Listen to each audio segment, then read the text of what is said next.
Bonsoir à toutes et à tous, nous sommes mardi 5 mars, ravis de vous retrouver pour votre 15 infos. Voici les titres de l'actualité. Pour la semaine de l'égalité, plongeons dans l'histoire d'Émilie du Châtelet, une femme qui a marqué le territoire avec notre journaliste Brigitte Maestrassi. À Tonnance-les-Joinville, la couturière Colette L s'improvise créatrice de mode. Développer ses réflexes en tant que musicien d'orchestre, c'est l'objectif d'un stage musical qui s'est déroulé à Chaumont.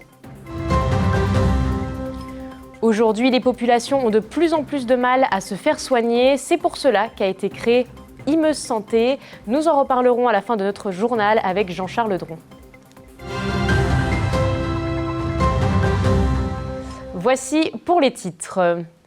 Nous poursuivons notre semaine de l'égalité dédiée aux enjeux autour des droits des femmes. Et pour ce deuxième jour, nous vous proposons une plongée dans l'histoire de la Haute-Marne.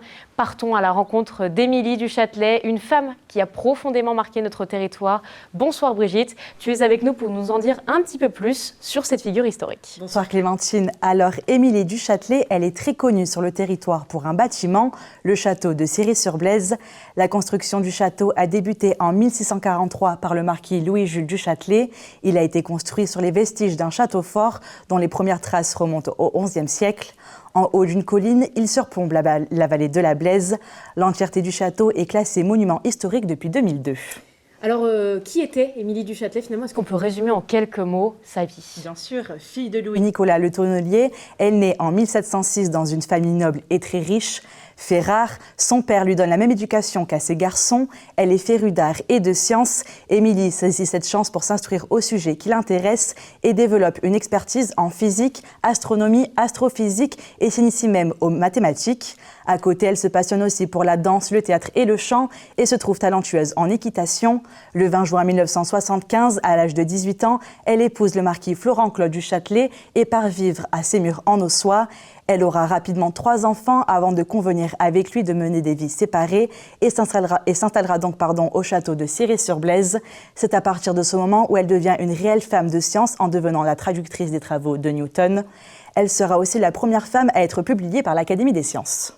Alors, qui dit Émilie dit bien sûr Voltaire. C'est une histoire quand même très connue. Et ils ont vécu une histoire d'amour, c'est ça? Tout à fait, Clémentine. C'est en retournant vivre à Paris en 1733 qu'Émilie du Châtelet et Voltaire se rencontrent et que leur liaison commence. Après la publication de ses lettres philosophiques, Voltaire est menacé d'être arrêté et part donc vivre au château de Céry-sur-Blaise sur l'invitation de sa maîtresse, la marquise. S'ensuit une idylle de 15 ans jusqu'à la mort d'Émilie, où après être tombée enceinte de son dernier amant, le poète Saint-Lambert, elle décède des suites de son accouchement. Le philosophe, très affecté par sa disparition, décide de quitter le château. Fou amoureux de la marquise, Voltaire écrira même à l'un de ses amis, tout en elle et noblesse, son attitude, ses goûts, le style de ses lettres, sa manière de parler, sa politesse, sa conversation est agréable et intéressante. Eh bien, on va clôturer sur cette jolie phrase. Merci Brigitte pour toutes ces informations. Et pour rappel, la ville de Chaumont a célébré cette femme savante en 2023 en renommant un bâtiment à son nom, le pôle d'enseignement supérieur Émilie du Châtelet. Le conseil municipal de Vitry-le-François a récemment voté pour un supplément de l'équipement de protection des agents de la police municipale et également pour le renforcement du système de vidéosurveillance. 5 caméras supplémentaires vont être installées durant l'année 2024. Pour rappel, la ville dispose déjà d'un système de 38 caméras. Le but, c'était évidemment de renforcer la sécurité en ville. Depuis plus de 15 ans, Colette L crée et coud divers tenues au sein de son atelier situé à Tonnance-les-Joinville.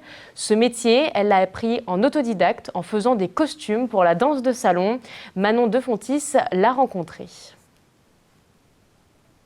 Dans son sous-sol, à Tonnance-les-Joinville, Colette crée et coud divers vêtements. Vestes, pantalons ou encore robes, cette styliste haut-marnaise conçoit une large gamme de tenues. C'est pareil, c'est un style de robe différent de ce que j'ai fait auparavant. Qui va, en fait, ça va à toutes les tailles. Des dames menues qui aiment bien mettre des vêtements amples. Cette passionnée de couture exerce depuis plus de 15 ans. Tout a commencé par la fabrication de costumes pour de la danse de salon. La valse viennoise. J'ai collé, ça doit être 3 ou 4 000 strass à la pince à épiler dessus. La créatrice de mode ne compte pas ses heures et pense aux moindres détails. Celle-ci, toutes les coutures sont doublées avec de la dentelle. Je m'évade. Et quand je suis en train de coudre, je suis dans mon monde. Pour concevoir ses créations, la tonançaise utilise divers tissus comme du lin ou encore du coton, mais pas seulement. Elle valorise également des matériaux ou des produits dont on n'a plus l'usage. Ça peut être une jupe ou une robe qui va être abîmée à un endroit, puis tout le reste est encore en bon état. Le tissu est beau, ou l'imprimé, ou la matière, et que c'est dommage de le gaspiller. Colette expose ses créations lors de divers événements locaux. Prochain rendez-vous en août prochain à Dommartin-le-Saint-Père pour la fête des moissons. Du 26 février au 1er mars, des musiciens venus de l'ensemble du département de la Haute-Marne ont pu développer leurs réflexes en tant que musiciens d'orchestre. À l'initiative de l'Association des Arts Vivants 52 et de la Fédération musicale Aube Haute-Marne, le stage d'orchestre harmonie départemental 52 était de retour à Chaumont. Le stage s'est achevé sur 2 représentations, à Montier-en-Der et à Chaumont également. Un public reportage signé Loïs Large. Rencontres et découvertes. C'est le thème de l'Orchestre d'harmonie départemental 52 cette année. Le temps d'une semaine, 60 musiciens du territoire ont suivi un stage pour s'aguerrir aux exigences de musiciens d'orchestre et développer leurs réflexes sur un nouveau répertoire. Le but est de fédérer, de se rencontrer. Il y a des choses aussi qui sont très spécifiques puisque nous avons la moitié des stagiaires qui sont des mineurs. Ouvert aux musiciens dès le 2e cycle instrumental, cette semaine de stage est également un moment d'échange et de rencontre entre les générations. Encadrés par des professeurs du territoire, les stagiaires sont répartis en 5 pupitres. Les saxophones, les flûtes, les clarinettes, les cuivres et les percussions.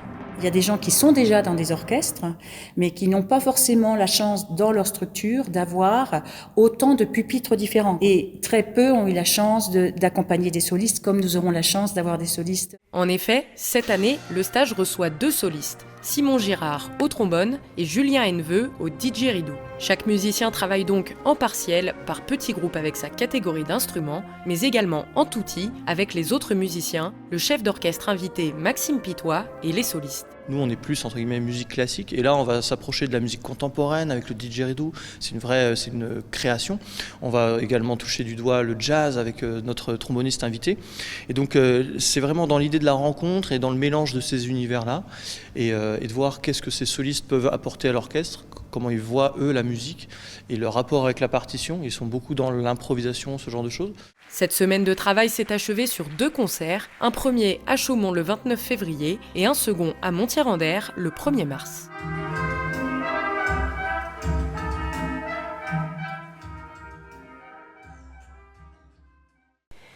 Imeuse Santé est l'un des 24 projets lauréats du concours national Territoire d'innovation. Ce projet, construit par le département de la Meuse, les professionnels de la santé et les patients, a pour objectif d'améliorer l'accès aux soins pour tous grâce à la santé numérique.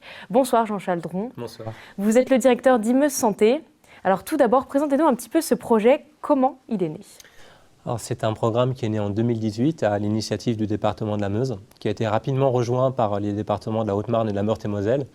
Et l'enjeu d'Imeuse Santé, c'est d'être un territoire d'expérimentation qui va nous permettre de tester des solutions innovantes, notamment des solutions de télémédecine, du numérique en santé, pour faciliter la vie des patients, des citoyens dans les territoires, en apportant des solutions pour les professionnels de santé, afin de les aider dans leur pratique au quotidien. Alors, quelles sont vos principales missions sur la Meuse ?